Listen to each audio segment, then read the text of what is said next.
같이 보겠습니다. 베드로전서 2장 9절 한 절 말씀인데요.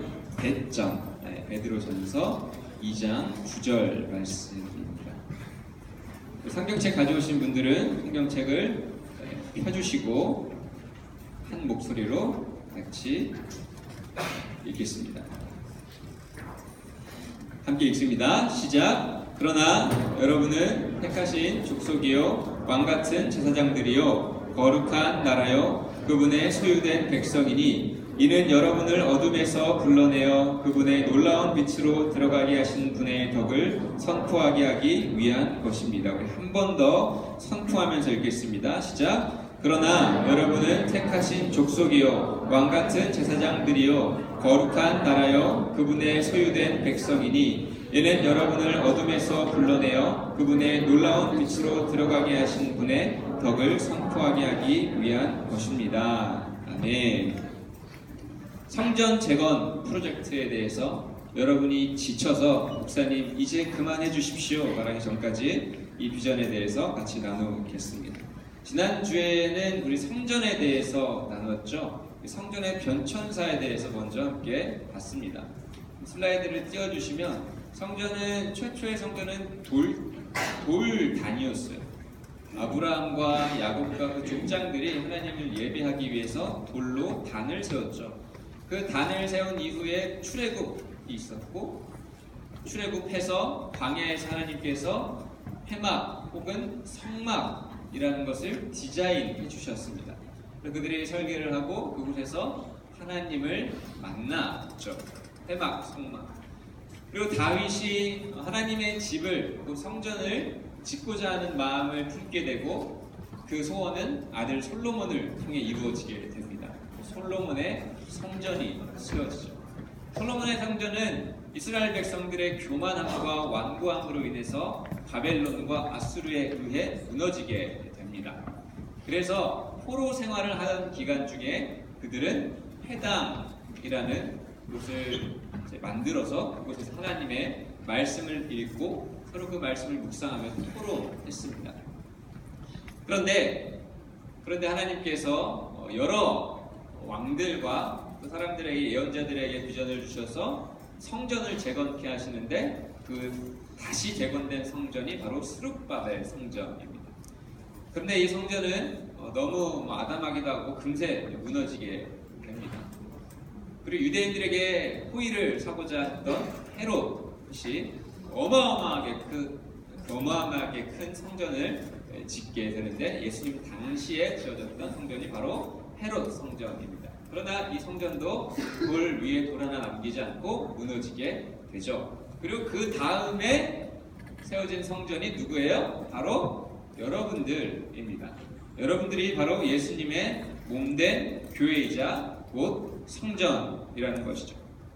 이런 성전의 변천사도 함께 나누고 동시에 그 지성소와 성소를 나누는 휘장의 의미에 대해서 함께 나누었죠. 그 휘장이 찢어졌다는 것, 둘로 나뉘었다는 것이 어떤 의미를 갖고 있었는가? 곧 지성소가 우리와 같이 이방인이고 하나님의 선택을 받지 못했던 사람들에게도 지성소의 문이 열렸다. 그런데 그 지성소는 곧 에덴의 형상, 상징이었다. 그래서 이 에덴이 그 아담과 하와의 범죄 이후에 닫혀있던 에덴이 오직 이스라엘 백성들에게만 열려있던 그 에덴의 문이 우리에게도 열렸고 우리는 그 문을 들어가 믿음으로 들어갈 때에 우리의 삶 속에서 에덴을 누릴 수 있다. 하나님의 나라를 천국을 누릴 수 있다라는 것을 함께 나누었습니다. 그래서 오늘은 교회에 대해서 좀 나누고 싶어요. 근데 조금 준비하면서 이건 아이들한테 좀 어려울 수 있겠다 싶었어요. 그래서 여러분들에게 부탁드립니다. 정신을 좀 바짝 차리시고 들으셨으면 좋겠고요. 그리고 옆 친구가 진짜 말씀에 은혜 받아서 끄덕이는 게 아니라 이 육신의 연약함으로 인해서 끄덕인다 하면은 여러분께 콕 찔러주시면 좋겠습니다. 네, 교회란 무엇인가 여러분들과 나누고 싶어요. 여러분들이 교회잖아요. 그러니까 사진에서 봤듯이 바로 여러분이 교회입니다. 근데 내가 교회라고는 말하는데 교회가 뭔지 잘 모르는 친구가 있어요. 그래서 교회에 대해서 쭉 한번 나눠봤으면 좋겠어요. 여러분이 생각하는 교회는 어떤 곳입니까? 모태신앙 손 많이들 있죠? 내리세요. 여러분들에게 교회는 그냥 익숙한 곳일 수 있어요. 마치 집과 같은 곳. 매주 주일이면 오고 가는 집과 같은 곳일 수 있어요. 또 어떤 친구들에게는 이 교회가 학원같이 느껴질 수 있어요.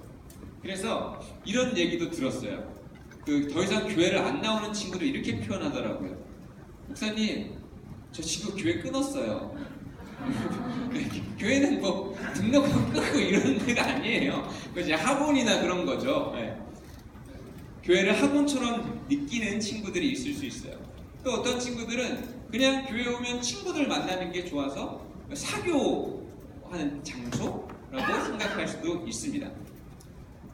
교회란 무엇인가? 여러분, 교회가 라틴어로 뭔지 아세요?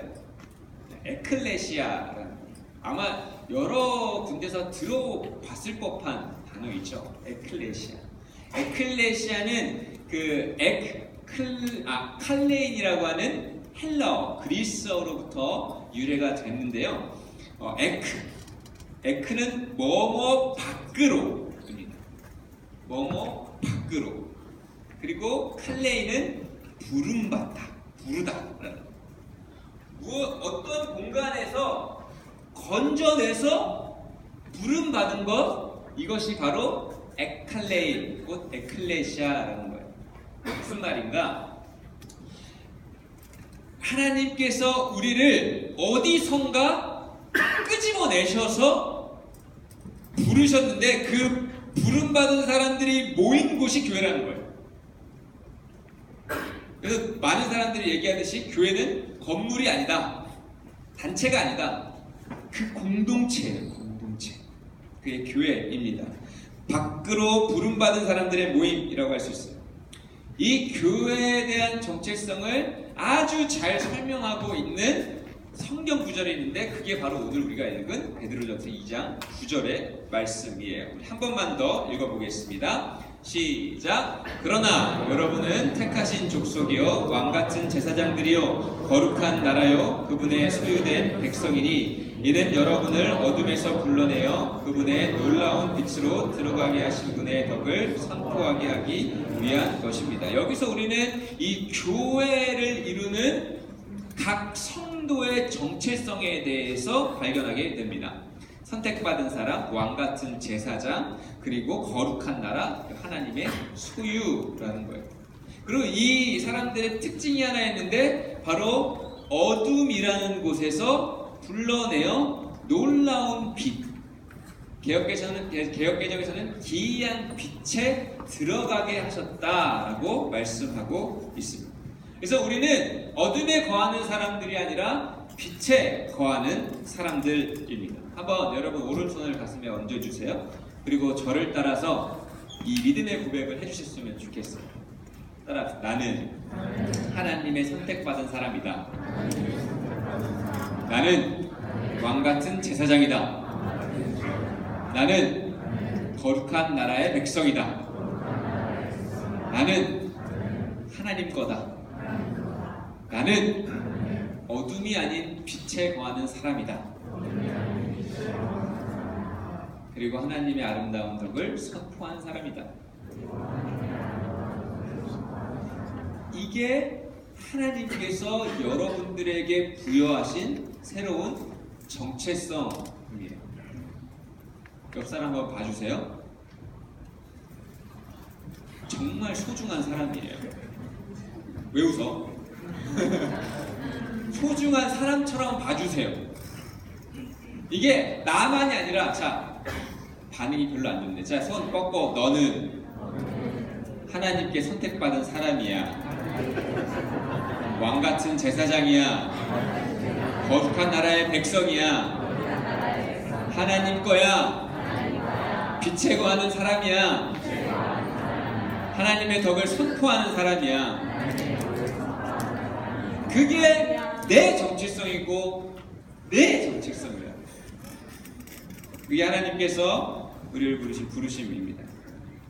근데 이런 정체성을 수용하며 살기 위해서는요, 필요한 것이 하나 있어요. 그게 바로 믿음이에요. 지금 이렇게 얘기를 했는데도 막 나하고 너하고 했는데도 아무런 감흥이 없는 친구들은 그 믿음을 좀 점검해 봐요. 내가 정말 이 말씀을 믿는가? 믿음. 주중에 뭐 이런저런 생각이 이렇게 문득문득 떠올라요. 근데 이번 주에는 하나의 질문이 떠올랐어요. 뭐였냐면, 기독교의 독특성은 무엇일까?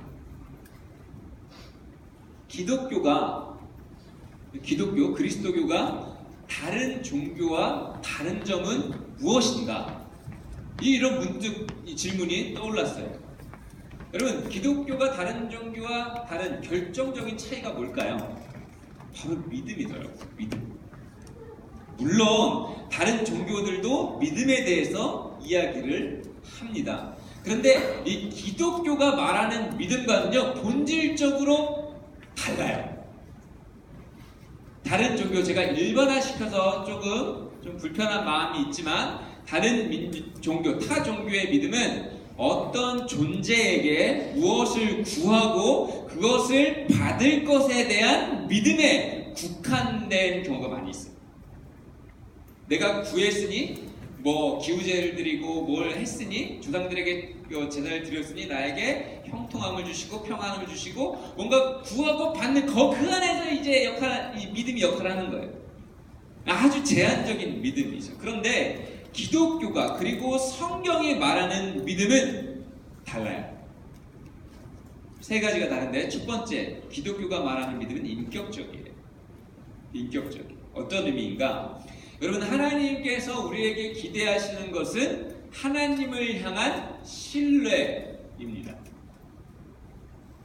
하나님을 향한 신뢰. 어떤 신뢰인가? 하나님은 선하시고, 하나님은 인자하시고, 하나님 자비하시고, 전지전능하시고, 그리고 우리를 사랑하시는 그 하나님의 인격에 대한 신뢰예요. 하나님이 나에게 뭘 줄지 말지, 이것에 대한 신뢰를 넘어서 하나님의 성품과 하나님의 인격에 대한 신뢰예요. 여러분이 여러분의 옆 사람의 옆에 있는 친구들을 신뢰하는,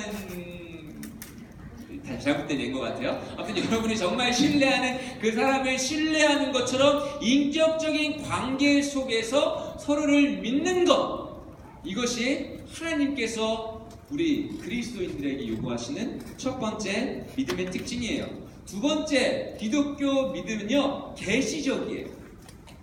무슨 말인지 잘 모르겠죠? 계시가 뭐예요? 하나님이 리빌 해주는 거예요. 보여주는 거예요. 오픈해주는 거예요. 하나님이 보여주시는 거예요.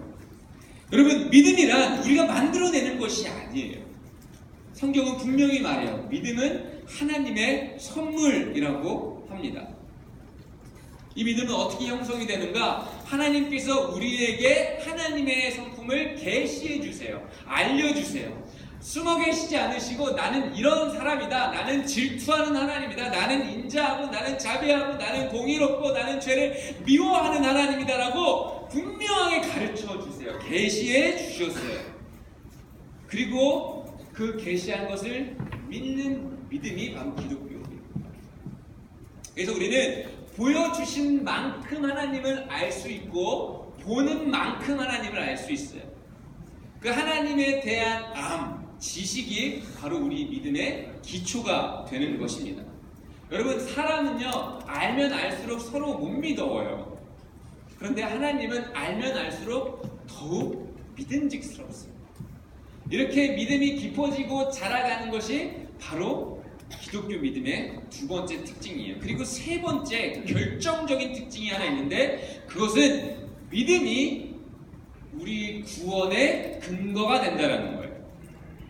믿음이 구원의 근거가 된다. 말씀 띄워주세요.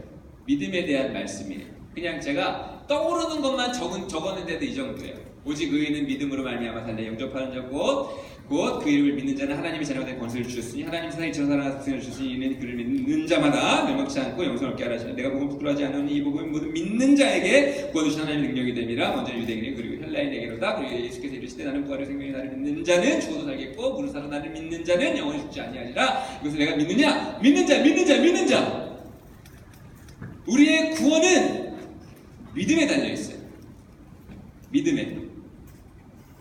축복합니다. 여러분에게 인격적이고 계시적이고 그리고 구원의 근거가 되는 믿음이 있게 되기를 바랍니다. 바랍니다. 아멘. 그런데 보니까 사람들이 이 믿음만으로는 부족한 거예요. 지금 여러분 대답만 들어도 아이씨 뭐야 또 믿음 사역이. 뭔가 구원받으려면 선교사로 나가고 희생하고 해야 되는 거 아닙니까? 어떻게 믿음만으로 구원을 받을 수 있습니까? 뭔가 부족해 보이는 거예요. 그래서 내 믿음도 부족한 것 같고 매일매일 내 믿음이 감정처럼 기복이 있어요.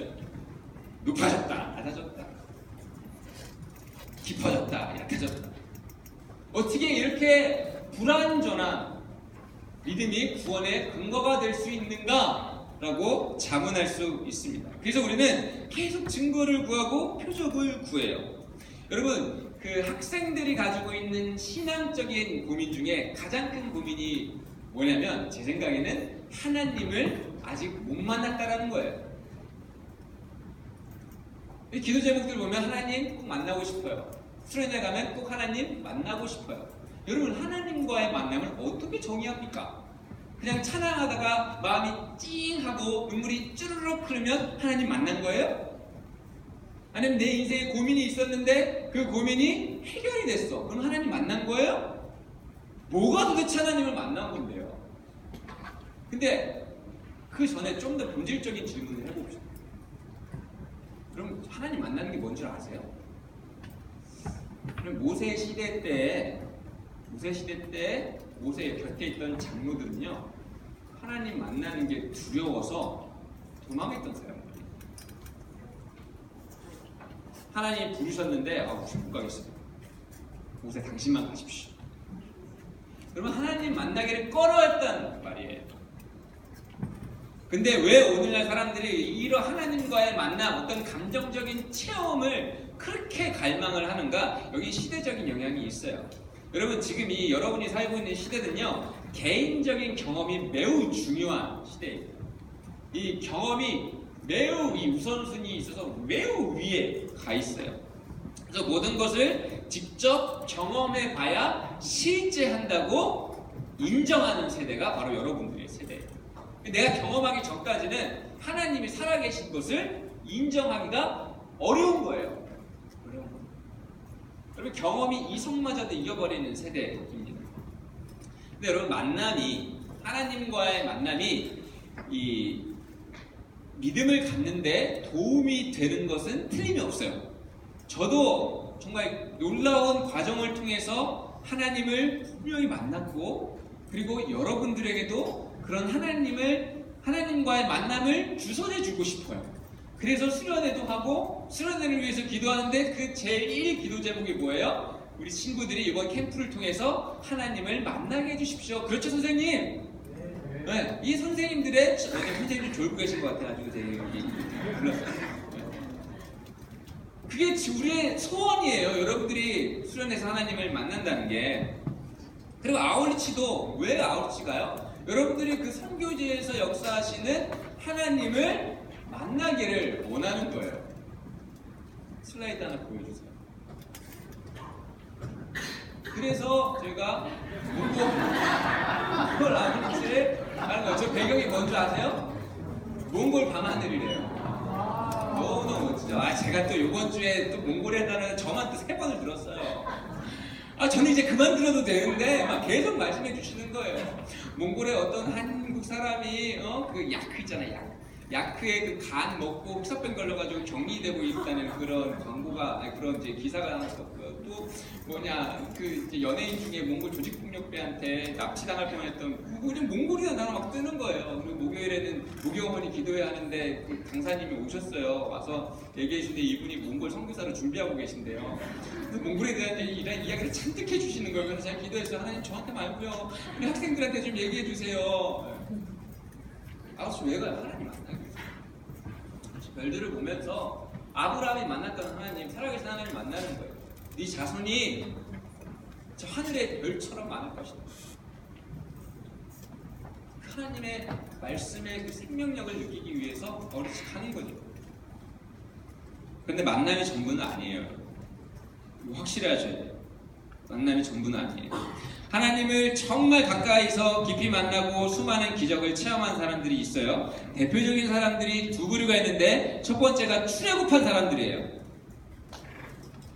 이집트에서 10가지 재앙을 눈으로 봤어요. 이거는 하나님이 행하셨다는 답 외에는 설명할 길이 없는 현상들이었어요. 10가지 재앙들이 있었어요. 그리고 홍해를 가르셨어요.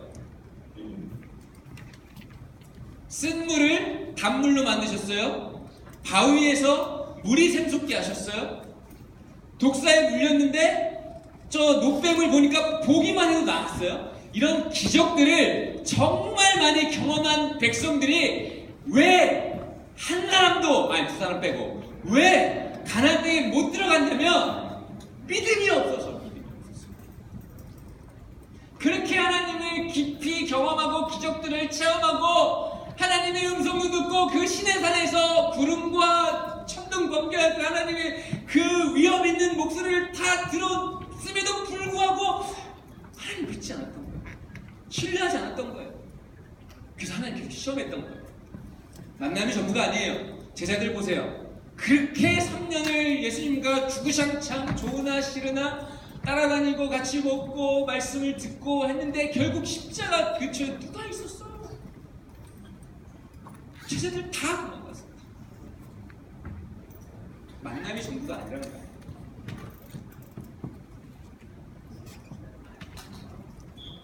만남과 경험보다 중요한 것은 적어도 하나님이 중요하다고 말씀하시는 것은 믿음입니다.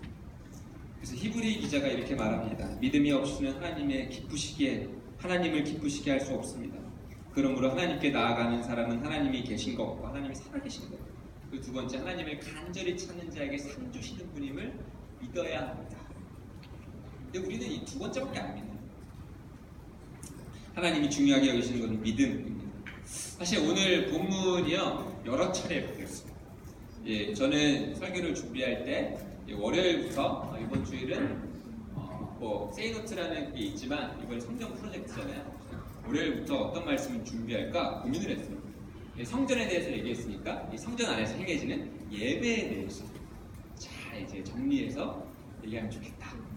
그래서 일주일 그냥 찬양, 기도, 말씀 이런 다양한 예배 요소들을 생각하면서 쭉 흘러왔어요.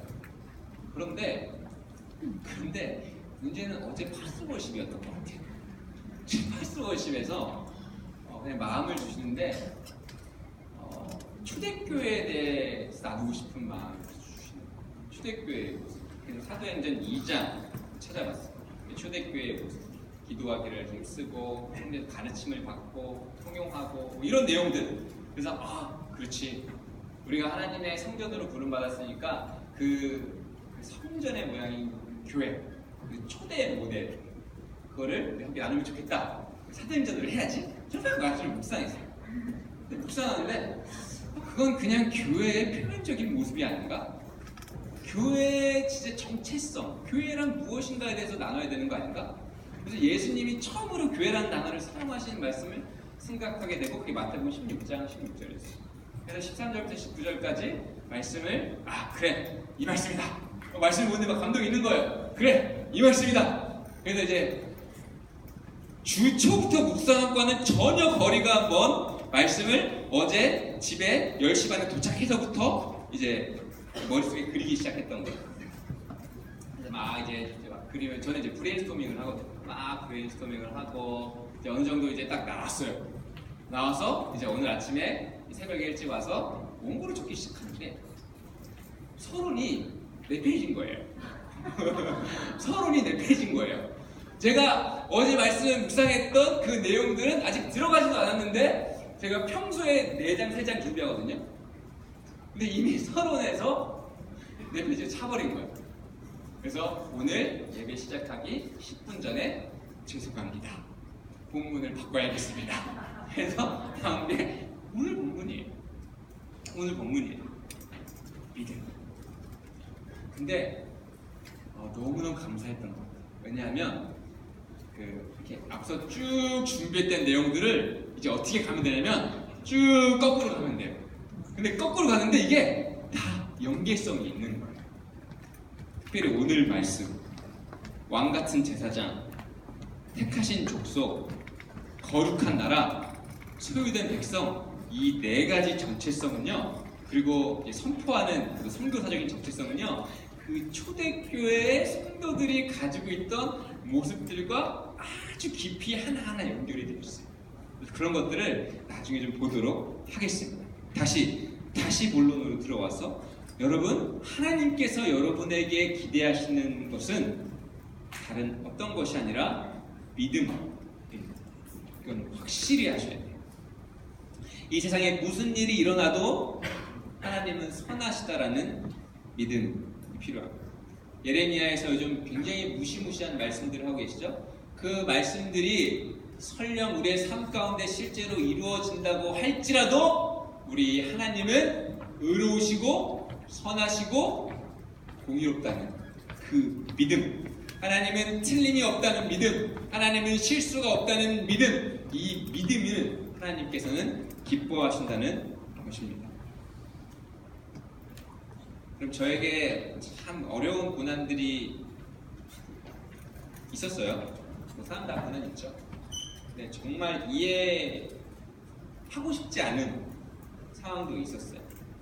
참 존경하고 사랑하는 사람을 잃고 그 사랑을 처음 제가 발견을 했거든요.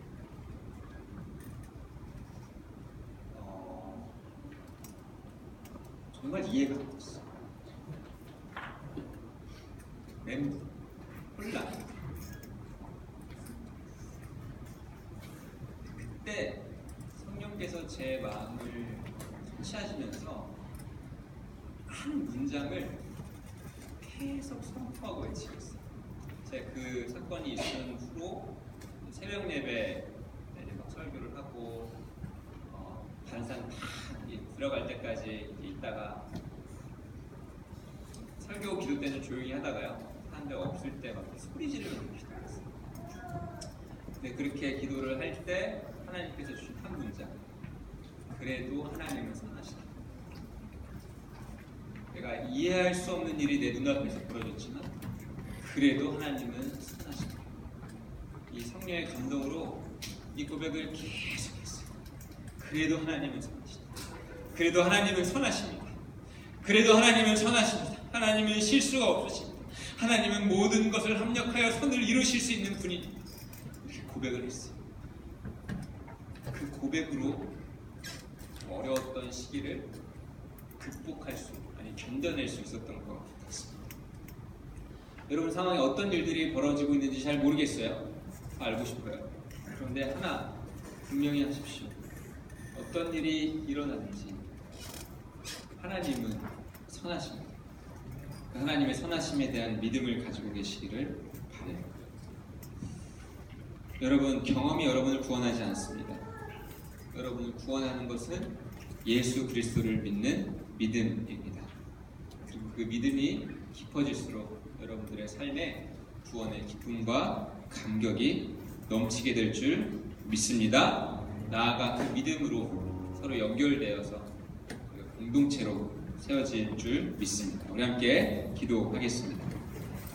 두 가지 기도를 할 건데요. 첫 번째, 여러분 자신을 위해서 기도합시다. 베드로전서 2장 9절에서 여러분들에게 새로운 정체성을 부여합니다. 여러분, 여러분의 정체성은요, 모 학교의 학생이 아니에요. 그러니까 본질적인 정체성, 누구의 아들, 딸이 아니에요. 여러분의 정체성은, 여러분을 창조하신 하나님께서 여러분에게 부여하신 정체성은, 넌 선택받은 사람이야. 너는 왕같은 제사장이야. 너는 거룩한 나라의 백성이야. 그리고 너는 무엇보다 내 거야. 이게 오늘 하나님께서 여러분에게 주시는 정체성입니다. 혹시 이 네 가지 정체성 중에, 아니 하나 더 있죠? 빛 가운데 거하는 사람들. 여러분, 어둠 가운데 사는 사람들은요, 두려워하고 근심하고 걱정하지만 빛 가운데 사는 사람들은 그럴 이유가 없어요. 이 정체성 가운데 여러분들이 하나라도 지금 잊고 있다면, 아니 잃어버렸다면 시간에 그 정체성을 회복해달라고 먼저 여러분 자신을 위해 기도했으면 좋겠습니다. 하나님, 내가 하나님께 선택받은 것을 인식하고 그것에 감사하며 살고 있습니까? 하나님, 제가 왕같은 제사장으로서 매 순간 매 삶 가운데 하나님을 정말 품위 있게 예배하고 있습니까? 하나님, 내가 거룩하게 살고 있습니까? 하나님, 나의 소속감을 하나님이 아닌 다른 곳에서 찾고 있진 않습니까? 돌아보면서 여러분 자신을 위해서 함께 통성으로 기도하며 나아가겠습니다. 기도합니다. 하나님, 오늘 우리에게 새로운 정체성을 주시니 감사합니다.